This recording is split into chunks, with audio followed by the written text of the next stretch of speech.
O paano po pag malakas yung hangin? Kapit na lang. Ayun, anak niyo po yun, yung natutulog. Kala ko anak niyo. Kahit tumulan, pumunta.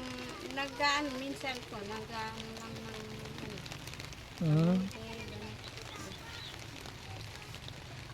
Paano yung iba dito na natutulog? Paano pag malakas po yung ano?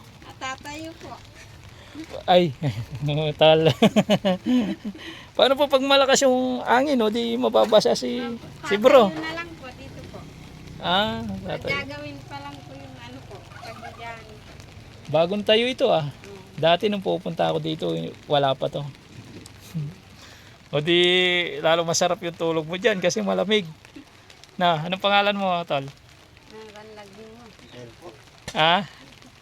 Miltik po. Meltik? Meltik.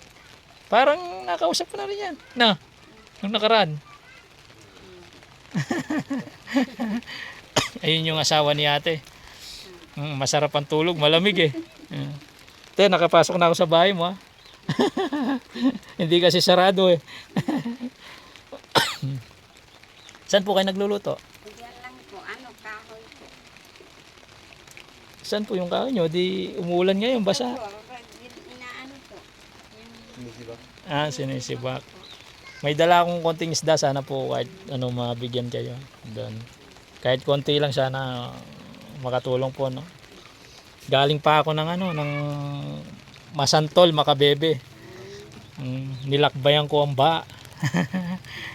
doon, sa mga kapatid doon, nakapagbagi na rin po kami doon. Pinakauli kayo. May dala ka pang ganyan, umulan na. Sige po, pupuntahan ko muna yung punta po tayo dito sa kabilang bahay. Ano po palang masasabi nyo? Napuntahan ko kayo dito kahit umulan. Nagpapasalamat po kami. Kahit paano po, naalala nyo po kami. Ay, siyempre.